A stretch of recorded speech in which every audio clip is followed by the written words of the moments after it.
Oh my god. Look at that like and dislike ratio. Holy shit. Didn't you already watch this? No, I didn't. I watched a video that looked at... We watched a video that referenced this and showed a few clips from it, and I was like, wow, this is really, really good. I want to watch this whole thing on my stream. And so that's what we're doing now. Hello. I'm here to talk about monetization. It's Let's Go Whaling. It is about a summary of a huge bunch of behavioral psychology. So the tricks on how to monetize a game well.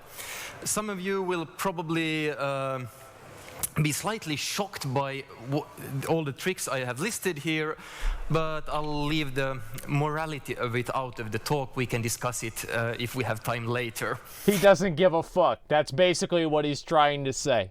He's like, we'll talk about the morality after the, you know what, let's just talk, yeah, all right, let's get on with the show. That's basically what he's doing. He doesn't give a fuck. So, let's dive right in. First off, Wall Street trader and an oil sheikh got into a fight. Who won? You guys did.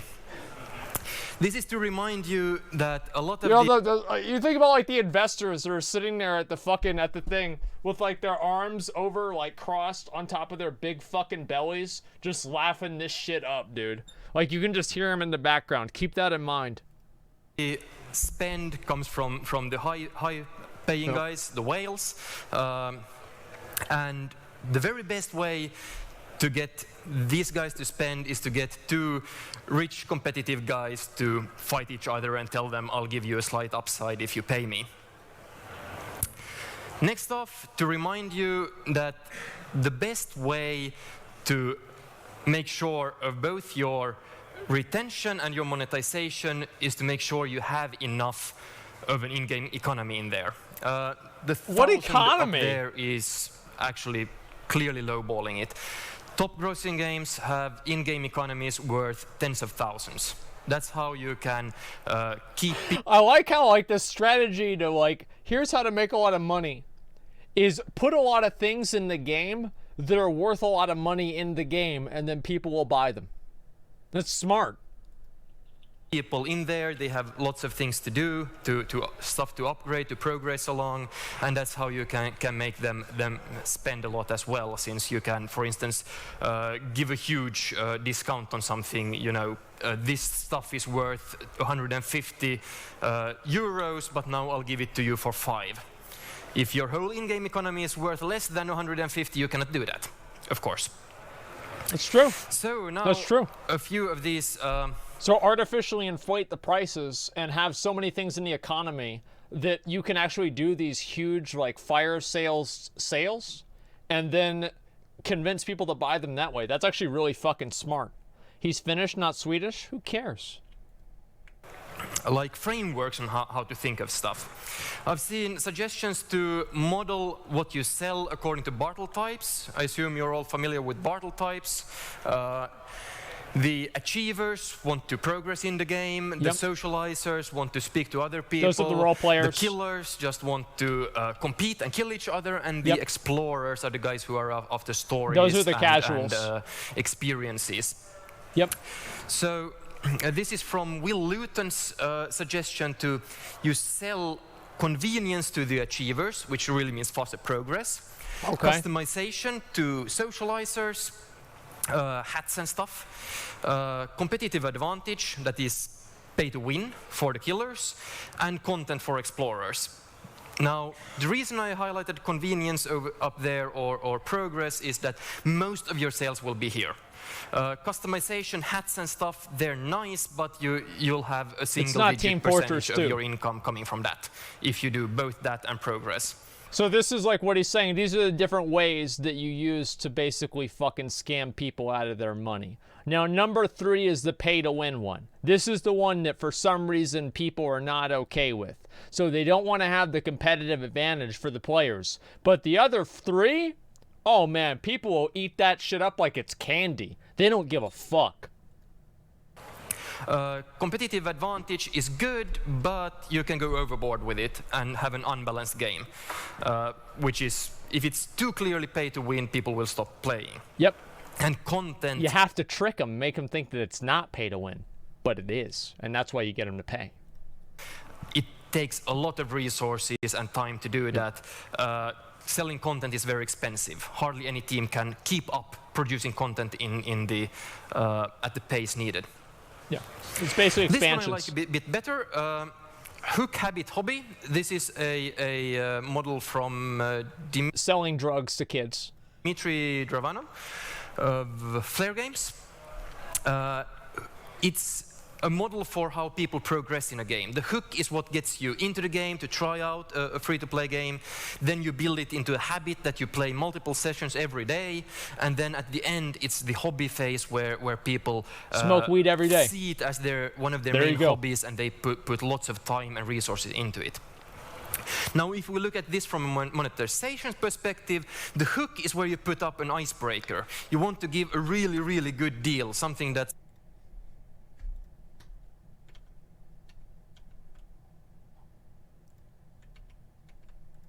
a no-brainer. You would be crazy to turn it down as a player. The reason to give a really good deal up front is by making people spend up front, they are also emotionally committing to your game, their retention will go up. And the first spend is, it breaks the ice, then they think of themselves as spenders in the game. It's okay for me to spend in the game. Lots of people otherwise have this wall up, I will never pay for a mobile game. So you need to break the wall first. Hey, look, it works. Hey, what can I say? It works. The habit is like the main meat of the game. This is where you sell the faster progress, as we just discussed. And the hobby is for the guys who have already maxed out. Faster progress. Just a second. Whoa. Wait a minute. Pause. Oh, what's this? What? Whoa, what's this? Wow, how about that? Man, these Blizzard guys, they really know what they're doing. Oh, they're the guys who have all of their Clash of Clans building at the max level. They are already there. So you can no longer sell progress to them, you have to sell consumables. This is where you're selling the faster healing times or faster build times of armies. This is also where you get basically unlimited upper spend. There's no limit to how much you can spend in, for instance, Clash of Clans. Yep. So let's go down into some of these more tricks. Gachas. Who hasn't heard of gachas? Yep. Excellent. Most of you have. So gachas, they're named after gachapon, these Japanese machines, which are sort of slot machines that give you collectible stuff. Okay. On random, you get collectible stuff. But it's really the same mechanic that we have had in Western markets for collectible playing cards like Magic the Gathering. Booster packs. You never had Charizard. No matter how much you spend, you cannot directly get the card you want. You have to, over and over again, pay to get a bunch of random cards and hope that the thing you wanted is in there. Or then you like trade them somehow if there's... We're saying, wow. Well, you're no longer able to buy the specific item that you want. Let's say with maybe the Azurite vendor, you know, you're not able, actually now you are, but before you weren't able to buy the item that you wanted. You just have to continue rolling the dice. I mean, just for an example. What wasn't what you hoped for. These are great for again both monetization and retention because people like the lottery part of it.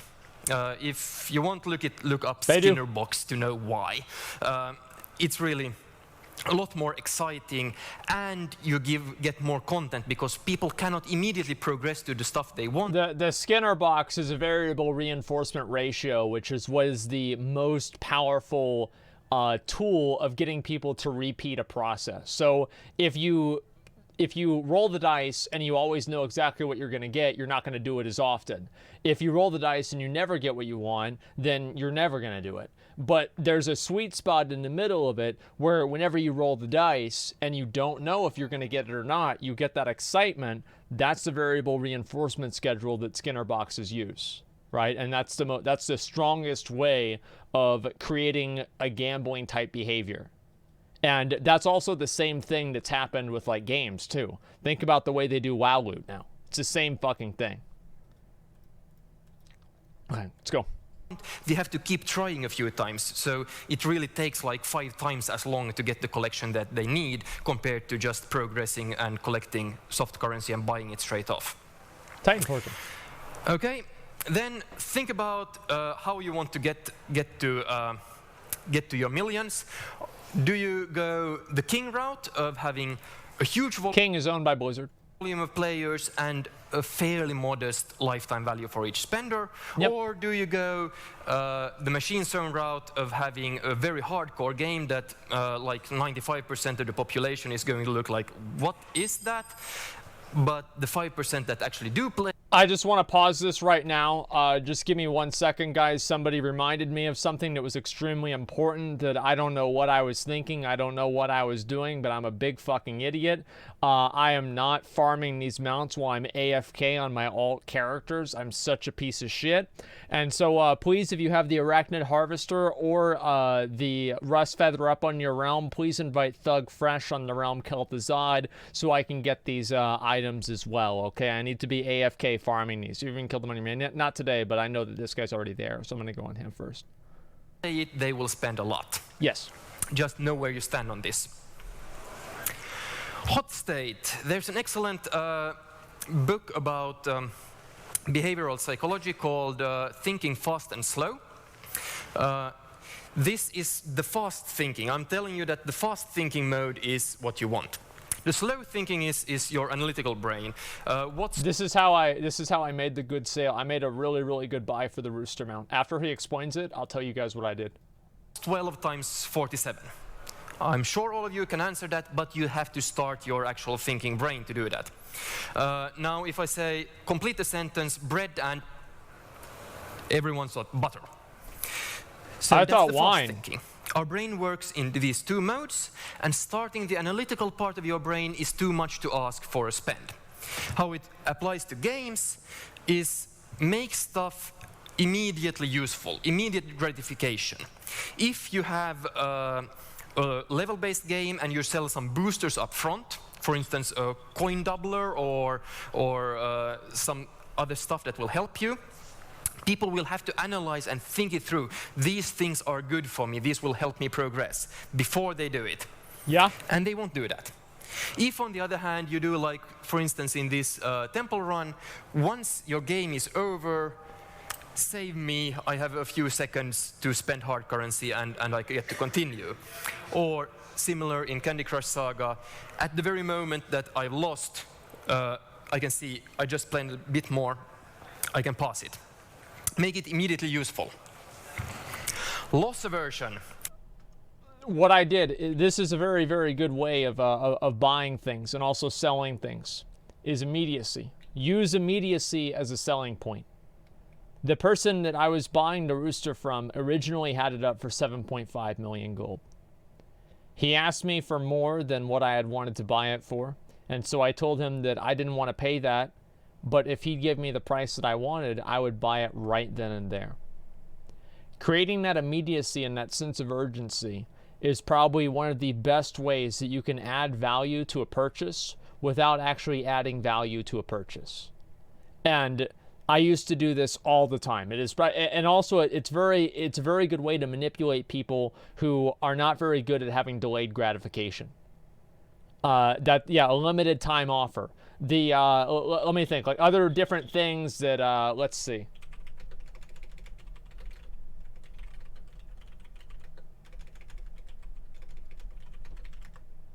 Like tell people that, like, maybe for example that, you know, you have this thing, and maybe if you don't buy it right now, it's going to be gone. Or, you know, I've got the money right now, but tomorrow I've got to pay my rent, or, you know, I've got a bill coming due tomorrow, so by that time I won't have the money. So you better go big, and at the end you'll save bigger.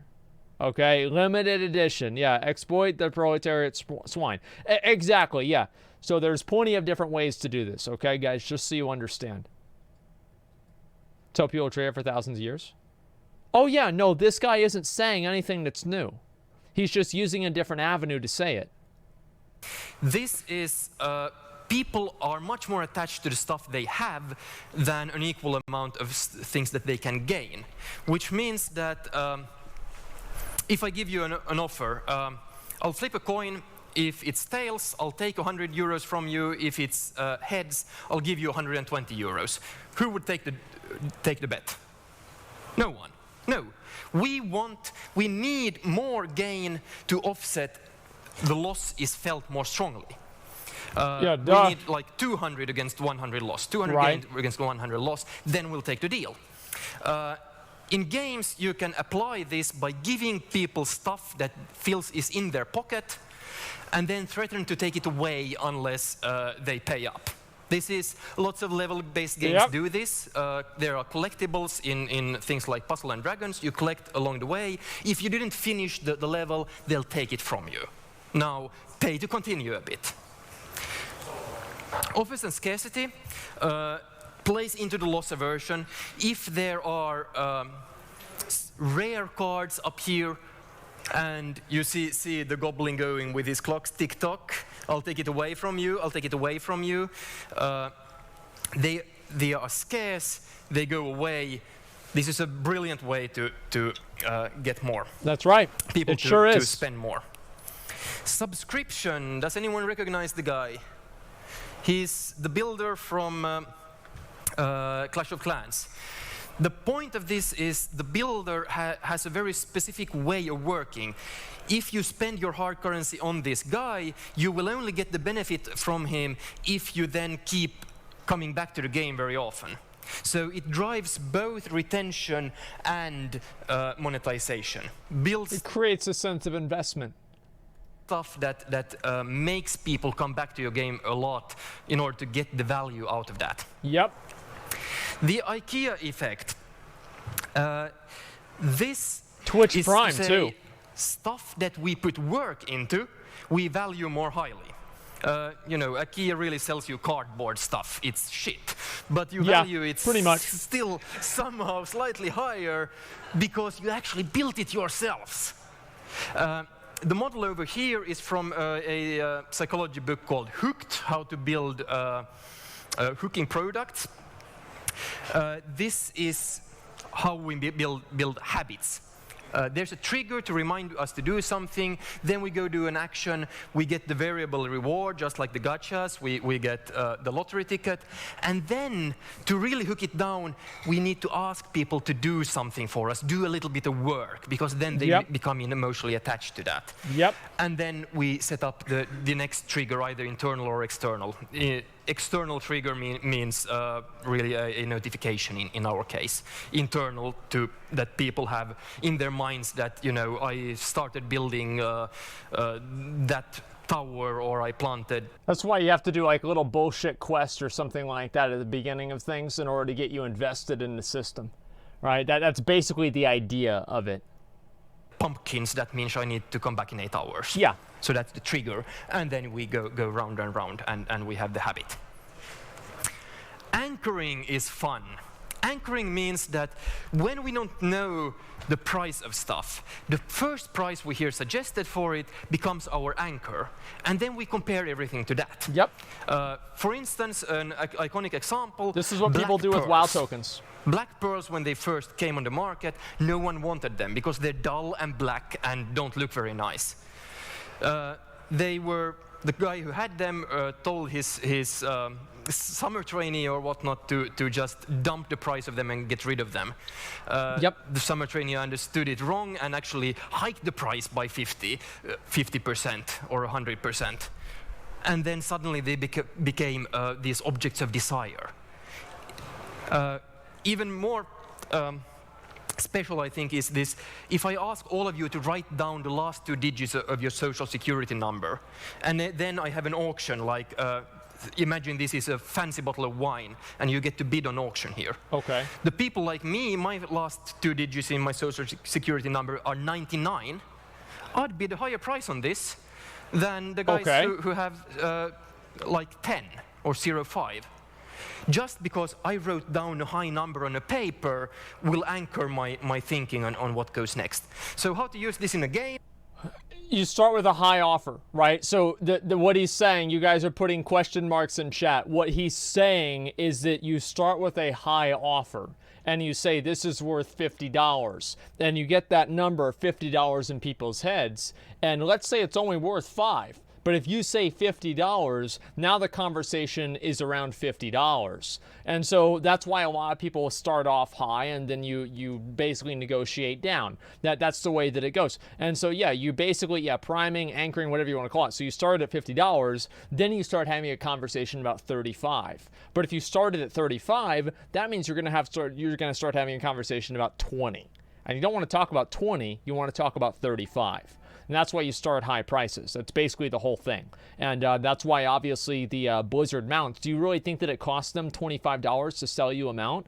Fuck no, it doesn't. That's why they can go on sale all the time for these massive price reductions, is because it's worth nothing to them to do. But they can do that, and as soon as it goes on sale for that massive price reduction, everybody thinks, oh my God, I'm saving so much money by buying this thing that I don't actually own for only $8. That's how it works. It's worth what people are willing to pay? Well, yeah, but how do you change how much they're willing to pay? That's the conversation. It's not about, of course, it's obviously worth about how much people are willing to pay, but how do you make them willing to pay more money? Some games, immediately when you're in the tutorial, they suggest to you, you should buy this good IAP for 50 euros or something like that. I go like, oh, that's expensive, I'll never do that. Of course, no. And I expect them to say no. Then again, I come back like a few sessions later and suggest they buy it for 15. And I'll say, that's a good value, because my anchor was at 50. Social proof. So this is, we are herd animals, we tend to do what all of the others do. You all sit quiet listening to me, because that's what all of the other guys do here. So, especially when people are similar to us. This is good. This means that this is good. You should have the socially accepted way of behaving in your game should be paying. You want to tell people... Subscriber only chat. For instance, when a clan member of theirs spend IAP money, you want the whole clan to know, because then that becomes the socially acceptable way of behaving. You absolutely do not want to tell them that the majority of people in your game never spend money. That's right. Poison. Never tell them that. Absolutely.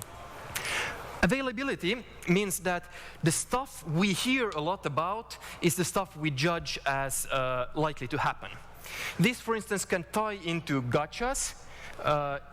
If there are rare gachas, not every player will see them every session. Look at that. That's like the definition of rare. Yeah. Which means that they will think that it's not likely to happen, that they get one of those, which means that you should tell them about it, which means every time a clan member gets one of the rare things, you should broadcast it to all of the others. Lay it off, thank you very much to the Twitch Prime. Really appreciate that. D-Stag, thank you very much to the Twitch Prime as well. Son of Sevenless, thank you guys very much. Themselves, Dog on My Leg, ASAP Queef, Have a Pringle, thank you guys very much all for the subs. He legged himself, thank you very much for the sub as well.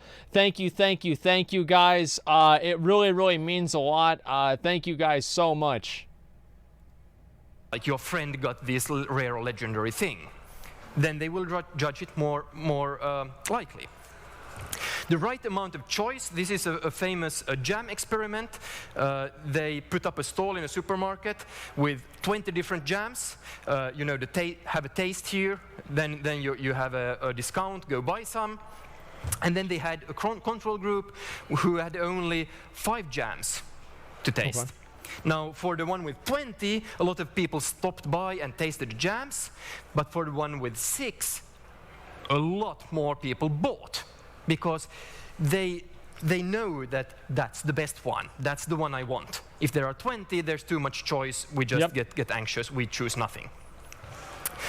There's a bunch of data on this. Path of Exile kind of has this problem because they have so many microtransaction items that the player becomes overwhelmed. And also, let's go ahead and go back to the See You Later bundle. Because there are so many mounts that are in the store, players then have their decision-making process dispersed over so many different items, it becomes overwhelming to them. So Blizzard counters that by removing some of those items from the store, so then players can focus their decision-making process on fewer amounts of goods. So this is, yeah, I mean, there it is, only 6 items at the shop at a time. Not 6. PoE also put in loot crates. PoE is also free. Okay? Like, keep that in mind. PoE is free. That whales take longer time to convert. This is just another reminder for you to have content for a bloody long time.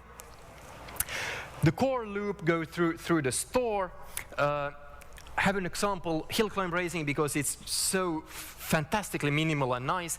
You do your action, your in-game, your core game there, and you go straight into the meta game where you do the upgrades, and then back there. So the loop always goes through the meta stage where your store, where you're spending money. Labeling. Like, for example, like, let's say maybe you have like a menu that you have to always go to, and shop is right below help. It's right there on the main menu. Just for example. I mean, I don't know like about that, but just like for example.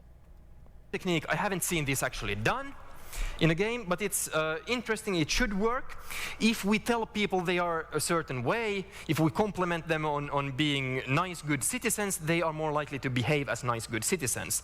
So you should actually tell your players that they are generous individuals who have a taste for good art and want to support their game developers by paying you and buying IAPs.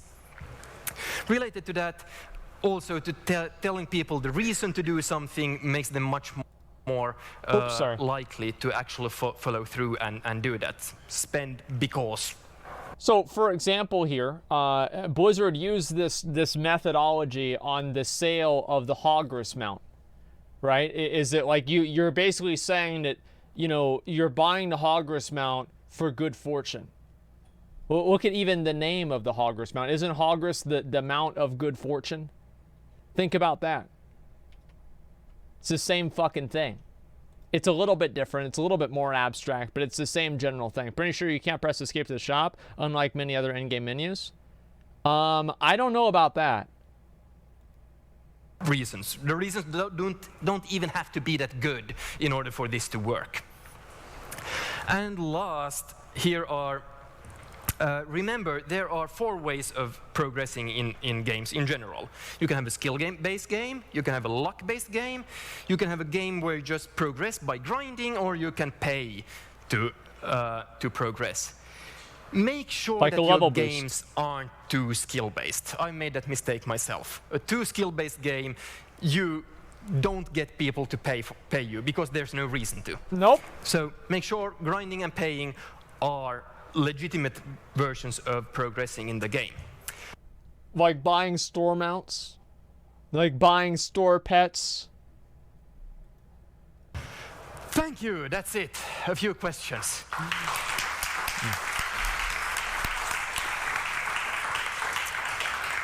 Any questions at all?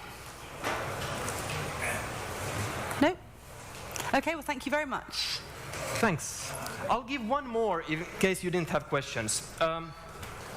Reciprocity is a very, very strong mechanic. If I give something to you, if you give something to me, I feel obliged to give something to you. To trigger that, however, we need 3 different criteria. The gift needs to be unexpected, personal, and significant. It can't feel like something Gifted subs. I gave to everyone, which makes this a real challenge to do as part of the game. But I think you can incentivize your players to trigger reciprocity between each other. But that's a challenge for you guys. Thank you.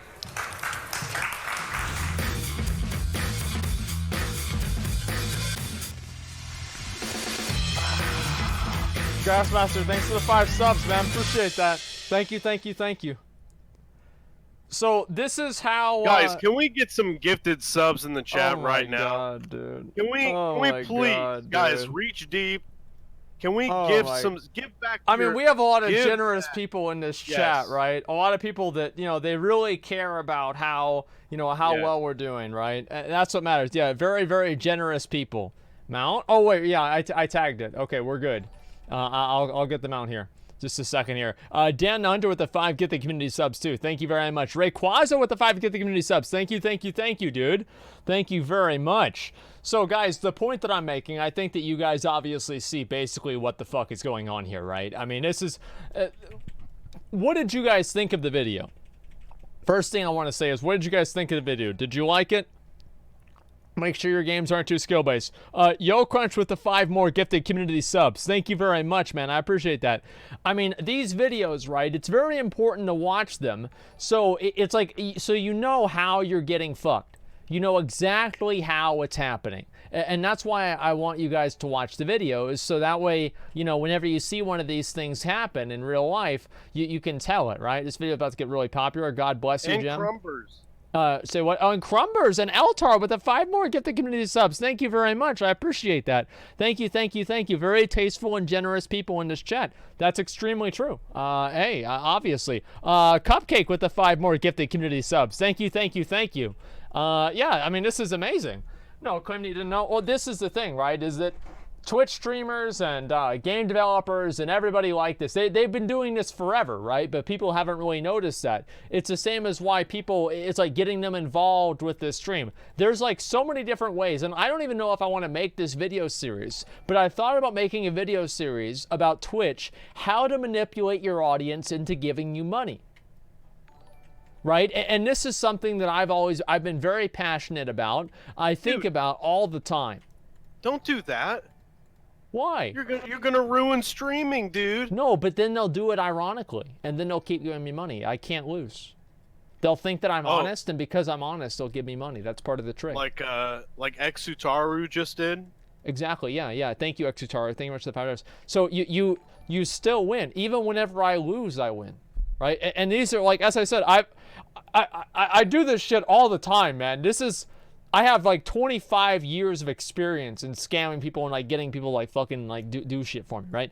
This is all it is. Is this what Wild Tarot Guides got? No, it's not. Such generous. Yeah, I mean, here's the thing. Suffering from sex? No, it's not even about that, right? How do you get to that point in the first place? And the idea of like telling your subs that, you know, you guys are really great and, you know, everybody always really supports the stream. How many streamers have you seen that say something like that? They're like, oh, well, you know, thank you guys for being so supportive, right? We did it. Yeah, I can't believe that we just hit 10,000 subscribers. I can't believe that we just hit our new sub goal. Can you believe it? That guys, McConnell, did you? You've done that. How did you feel? Of course, yeah. I say it all the time. I use the royal we all the time, but I don't do it intentionally all the time. Like, oh, we're gonna go over here, etc. Right? Do you remember today whenever we got that trinket from Ashvane? No, you don't, because it wasn't we. It was me.